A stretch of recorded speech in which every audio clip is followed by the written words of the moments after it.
Hai, Shalom, Yufuzana. Anda apa kabar? Anda sehat? So, bagaimana kelas kamu? Kamu berada di rumah ataupun apa yang kamu lakukan waktu di rumah, right? Kamu boleh komen,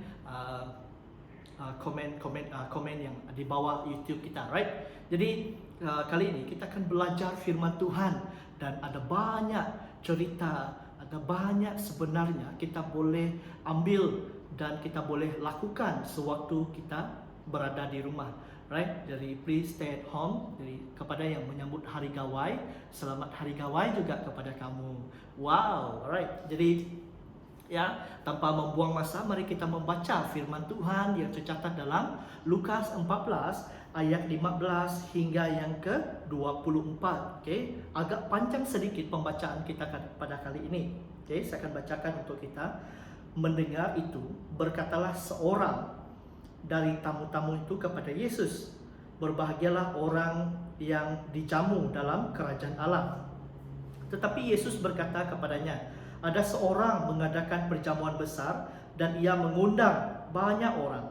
Menjelang perjamuan itu dimulai, ia menyuruh hambanya mengatakan kepada para undangan, 'Marilah, sebab segala sesuatu sudah siap.'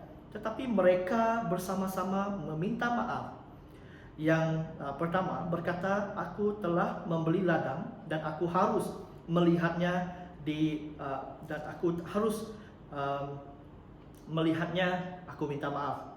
Yang lain berkata, 'Aku telah membeli 5 pasang lembu kebiri dan aku harus mencobanya. Aku minta maaf.' Yang lain lagi berkata, 'Aku baru kawin dan karena itu aku tidak dapat datang.' Maka kembalilah hamba itu dan menyampaikan semua kepada tuannya.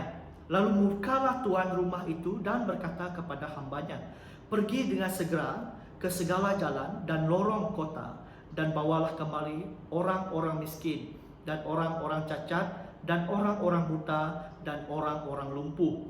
Kemudian hamba itu melaporkan, 'Tuan, apa yang Tuan perintahkan itu sudah dilaksanakan. Tetapi sekalipun demikian masih ada tempat.' Lalu kata tuan itu berkata kepada hambanya, 'Pergilah ke semua jalan dan lintasan. Paksalah orang-orang yang ada di situ masuk karena rumahku harus penuh. Sebab aku berkata kepadamu, tidak ada seorang pun dari orang-orang yang telah diundang itu akan menikmati jamuanku.'" Mari kita berdoa. Segala pujian, hormat dan syukur kami datang pada Engkau ya Tuhan. Terima kasih atas kesempatan ini untuk kami belajar daripada firman-Mu. Kami percaya bahwa Engkau Tuhan yang ajaib, Tuhan mengajar, Tuhan yang mendidik kami dalam segala sesuatu yang telah kami lakukan. Terima kasih Bapa. Dan melalui firman Tuhan ini, kami berharap agar kami dapat mendapat sesuatu apa yang kami dapat pelajari dan praktiskan di dalam kehidupan kami sehari-hari. Terima kasih Bapa. Di dalam nama Tuhan Yesus kami berdoa. Amin. Right. Jadi saudara, apa yang kamu rasa setelah kamu membaca firman Tuhan ini? Jadi kali ini ada beberapa perkara yang harus kita perhatikan dan mentality kita harus diubah dan kita harus terbuka untuk menerima apa yang ingin diajarkan kepada semua kita, termasuk saya sendiri. Jadi kali ini kita melihat beberapa ayat terlebih dahulu. Di ayat yang ke-15 dan 16 saya membacakan untuk kita. Mendengar itu, berkatalah seorang dari tamu-tamu itu kepada Yesus, "Berbahagialah orang yang akan dijamu dalam kerajaan Allah." Tetapi Yesus berkata kepadanya, "Ada seorang mengadakan perjamuan besar dan ia mengundang banyak orang." Orang yang masuk dalam kerajaan Allah tidak dapat dibayangkan betapa bahagianya apabila kita berada dalam kerajaan Allah. Dia lebih bahagia daripada kamu mempunyai seorang pasangan di dalam kehidupan kamu, bagi kamu yang ada relationship, right? Dia lebih bahagia, lebih bahagia apabila kamu mendapat kereta ataupun bila kamu mendapat ujian 100%. Wah, lebih bahagia daripada itu. Sebab itu saya kata tidak dapat dinilai, tidak dapat terhitung apakah kebahagiaan apabila kita berada dalam kerajaan Allah. Wow. Nah, seperti kata-kata orang yang sedang bercinta, lautan api sanggup kurenangi. Wow, seperti itu, sangat indah, sangat bahagia apabila kita berada dalam kerajaan Allah. Oleh sebab itu, kita kena ada hubungan intim dengan Tuhan, belajar firman Tuhan dan membaca Alkitabnya setiap hari tanpa jenuh. Dan kita akan belajar juga apakah jenis-jenis yang akan kita hadapi apabila kita semakin ataupun kita menerima undangan yang pertama. Right? Jadi kali ini kita melihat bahagian ini terlebih dahulu, yaitu di dalam undangan di bahagian ayat yang ke-16 dan 17 ini terdapat dua jenis undangan. Pertama adalah undangan yang pertama. Seperti yang telah kita dengar tadi, bahwa itu adalah undangan pertama itu adalah menjemput, datang kepada keramaian ataupun pesta yang telah dibuat oleh tuan rumah, right? Dan apakah info-info yang telah diberikan kepada hamba-hambanya supaya memberitahu seperti ini ya? Contoh, saya sebagai tuan rumah, saya akan beritahu kepada saya punya kawan, hey kawan, saya akan mengadakan hari birthday saya 19 bulan 7, bukan 17, 19 bulan 7 tahun 2020, tempat di gereja BM Lutong Baru, seperti itu undangan pertama. Pukul berapa? Oh, itu belum diberitahu lagi. Setelah saya mempersiapkan tanggal 17-18 seminggu sebelum, setelah decoration gereja Lutong Baru, setelah menempah kek, setelah menempah catering untuk makan, dan saya tahu saya telah menjemput 100 orang youth di Miri ini datang ke birthday saya. So contoh yang seperti itu. Dan saya beritahu lagi, hey kawan, kita akan bermula pesta pada pukul 7:30 malam. So sudah diberitahu jam, kamu confirm datang? Ya, confirm datang. So macam tu, right? Nah, ini undangan undangan yang kedua. So apa yang terjadi selepas undangan kedua ini? Ada yang menyatakan pada mulanya mengatakan, confirm, saya memang akan confirm. Sudah diberitahu awal kan? So undangan yang kedua ini, bro, tak dapat lah. Sedangkan makanan sudah tersedia. Bro, saya ada masalah, saya ada busy sikit. Ada kerja. So, makanan sudah disediakan. Jadi, di sini kita lihat seperti itulah yang dialami, yang dikatakan oleh Yesus. Nah, jika kita perhatikan dengan lebih mendalam, keselamatan kita sudah disiapkan. Kita memang hidup selamat. Sekiranya kita bergantung sepenuhnya di dalam Yesus.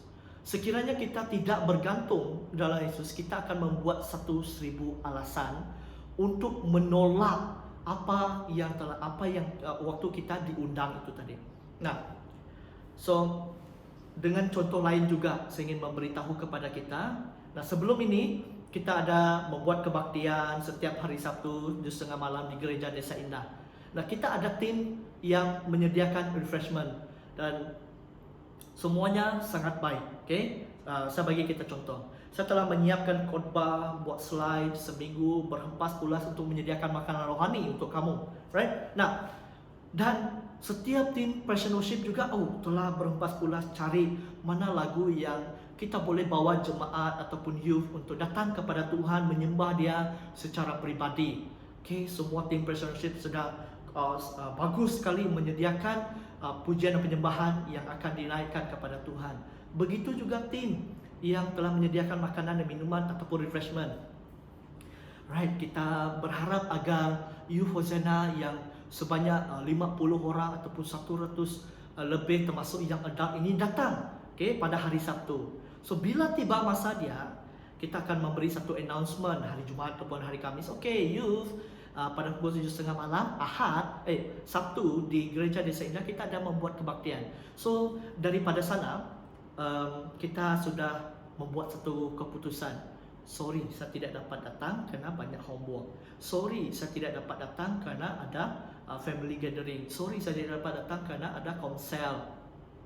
Sepatutnya kita sudah merancang terlebih awal apa yang harus kita lakukan sewaktu supaya dia tidak clash dengan hari dan tarikh yang telah ditetapkan. Okay? Nah, kita lihat bahagian yang sama juga. Apa yang terjadi kepada si yang menolak itu tadi? Saya tidak kata yang menolak itu tadi, contoh dengan alasan-alasan 1001 alasan itu tadi merupakan satu bahagian yang berdosa ataupun ini tidak bagus, ini tidak baik.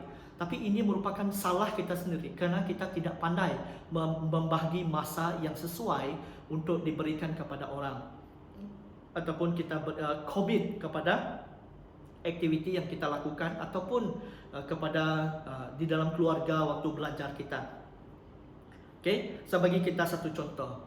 Kalau saya sebagai youth Hosanna Youth Ministry, apa yang saya buat hari Isnin ke hari Jumaat, pada waktu sekolah saya akan mempersiapkan segala apapun homework yang saya akan buat. Saya tidak akan bawa ke rumah sebab di rumah nanti saya mau spend time dengan adik-adik saya, dengan keluarga ibu dan bapa saya. Okay, ini masa dia. So mungkin saya boleh buat ulang kaji di malam. Sebab saya ingat hari Sabtu adalah hari saya bersama dengan Tuhan. Saya mau datang ke dalam youth ministry, saya mau jumpa dengan kawan-kawan youth saya. So seperti itu. Nah, di sini kita lihat ada pembahagian masa. Kita sudah tahu bagaimana untuk membahagi masa. So bila kita delay satu perkara, ini membuatkan kita tidak pandai untuk membahagi masa dengan baik.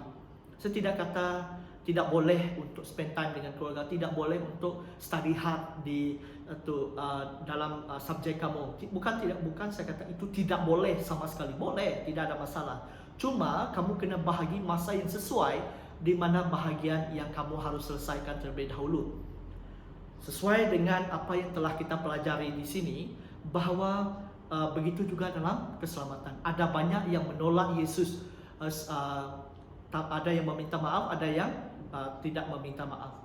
Begitu juga kehidupan kerohanian kita. Okay? So bagaimana kita dapat improve perkara yang seperti ini adalah kita kena commit, mulai membuat jadual apa yang harus dilakukan daripada hari Isnin sampai hari Ahad. So kita membuat pembahagian masa, dan melalui itu juga baru kita dapat faham supaya satu hari nanti bila kamu sudah bekerja, kamu dapat perform dengan baik sekali. Right.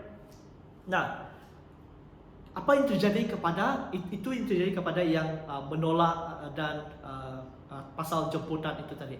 So apa yang terjadi kepada si penganjur ataupun tuan rumah ataupun pengurusi sebuah majlis? Contoh, di dalam youth kita sudah siapkan, youth Hosanna kita ada 50 orang. So kita kena siapkan makanan dalam 50 orang. Tetapi bila yang datang nanti 5 orang saja. So apa yang terjadi? Pembaziran terjadi. Kamu ingat Tuhan maukah ada pembaziran terjadi? Ini kita sudahlah membazir, kita membuang sesuatu yang sepatutnya ada orang lain yang lebih layak makan makanan ataupun minum minuman itu tadi. Dan melalui pengajaran ini kita lihat, maka kembalilah hamba itu menyampaikan semua itu kepada tuannya. Lalu murkalah tuan rumah itu dan berkata kepada hamba, pergi dengan segera ke segala jalan dan lorong kota dan bawalah kemari orang-orang miskin, orang-orang cacat dan orang-orang buta dan orang-orang lumpuh. Semua itu harus dipanggil. Youth Hosanna, contoh saja. Youth Hosanna ada 5 orang saja, tetapi ada yang tidak mau. Tidak apa, saya akan panggil youth daripada gereja lain. Mereka yang mau, mereka yang memerlukan, mari datang, kita belajar firman Tuhan ini. So seperti itu dia, ini sebagai contoh untuk kita supaya kita dapat memahami konsep kerajaan Allah. Begitu juga apabila kita menolak Tuhan, kita tidak mau, kita memberi satu alasan untuk datang kepada Tuhan, Tuhan akan panggil orang lain. So tidak ada, tak apalah, dia masih muda lagi, masih panjang.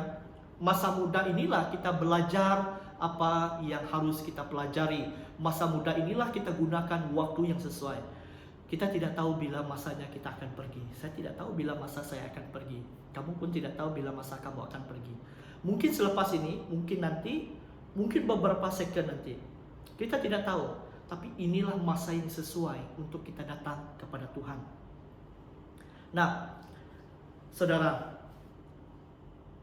Tuhan menyatakan di dalam bahagian ini, apabila sudah diperintahkan, masih juga ada banyak ruang kosong di dalam gedung yang telah disiapkan itu tadi. Tidak apa kata Tuhan, panggil lagi, carilah di mana orang dan paksalah, sebab rumahku harus penuh. Firman Tuhan ini sangat-sangat mengajar kita, apabila tidak ada kesempatan lain untuk kita datang kepada Tuhan, Tuhan pasti akan membuka jalannya untuk kamu. Tetapi yang paling bermakna apabila kamu terus memberi satu komitmen yang sungguh-sungguh datang kepada Tuhan. Jangan kita membuat perkara yang remeh-temeh dan menjadikan ini alasan kita, dan ini juga membuatkan kita tidak dapat datang kepada Tuhan. Oleh sebab itu, jangan pernah sia-siakan masa yang ada untuk kamu tidak datang kepada Tuhan. Gunakan waktu yang sebaik-baiknya apabila kamu mau belajar tentang firman Tuhan. Jangan pernah mengeluh, jangan pernah putus asa. Sekaranglah waktunya untuk kita saling belajar dan menerima Tuhan dan belajar apa yang dikatakan dalam firman Tuhan. Saudara, maukah kita datang kepada Tuhan? Percaya kepada Tuhan sebagai Tuhan dan Juru Selamat kita. Untuk seluruh perkara tentang kerajaan Allah ini terjadi apabila kita membuka pintu hati kita untuk datang ke dalam pesta itu. Dan kita mau datang ke dalam pesta itu, dan tujuan dia adalah bukan siapa yang datang, bukan juga bergantung kepada dia siap ataupun tidak, tetapi dia bergantung kepada si pengundang itu, yaitu tuan rumah itu. Adakah dia mau buat besok ataupun hari ini untuk datang kepada dalam pesta? Kita kena siap sedia dalam segala waktu supaya kita dapat menikmati kerajaan Allah itu. Yang kedua adalah ini soal tentang siapa yang mau datang, mereka yang mau datang. Mereka tidak mencari alasan untuk menolak. Di dalam ayat 18 dan 20 ini tadi, sangat-sangat siap. Mereka lebih siap daripada segala sesuatu. Sebab itu mereka berani komit untuk menerima dia. Tetapi saudara, mereka mencari alasan untuk menolak. Orang-orang di seperti ini tidak siap, tetapi mereka, orang yang seperti orang lumpuh, seperti orang buta, seperti orang miskin ini, mereka tidak siap sebenarnya. Bagaimana mereka mau datang ke pesta dalam keadaan yang tidak elok, rupa dia masih kotor, berbau semua. Itu yang coba dimaksudkan. Tetapi mereka tidak mencari alasan untuk menolak. Contoh, kalau saya orang miskin, saya belum mandi, comot-comot muka, tetapi saya masih bila ada orang menjemput saya, mari datang ke dalam birthday saya. Oh sorry, saya belum mandi lagi. Kita menjadi memberi satu alasan, tetapi mereka tidak, mereka mau datang juga. Nah, bagaimana dengan kita? Adakah kita siap untuk datang, untuk menerima, untuk bersama dengan Tuhan di dalam hadiratnya? Saudara-saudara saya sangat kasihi, marilah kita berpegang teguh atas firman Tuhan. Jangan kita pernah lalai ataupun leka dengan permainan-permainan yang ada di dunia ini. Datang terus beribadah kepada Tuhan, menyerahkan diri kita 100% kepada Tuhan. Ambil masa ini untuk merenungkan segala sesuatu pada waktu yang indah dan berseri, yaitu kerajaan. Bila kita dalam kerajaan Allah nanti, kita akan tahu masa dan waktunya. Oleh sebab itu, mari saya mengajak kita semua berdoa. Kita menyerahkan firman Tuhan ini supaya lebih cepat kita memperhatikan dan belajar apa yang dikatakan sebentar saja tadi. Oleh sebab itu, Jangan pernah lalai, gunakan waktu yang sebaik-baiknya. Tuhan sedang memperhatikan kehidupan kita. Mari kita berdoa. Segala pujian, hormat, dan syukur kami datang pada Engkau ya Tuhan. Terima kasih atas kesempatan ini untuk kami terus belajar daripada firman-Mu. Peringatkan kami ya Tuhan agar kami tidak lalai. Terima kasih atas firman-Mu yang telah kami dengar sebentar tadi. Kami percaya kami dapat dibangun dan diubah secara mentaliti kami, agar kami tidak menggunakan mentaliti yang sebelum ini tentang Engkau Tuhan. Terima kasih Bapa, di dalam nama Tuhan Yesus kami telah berdoa. Amin.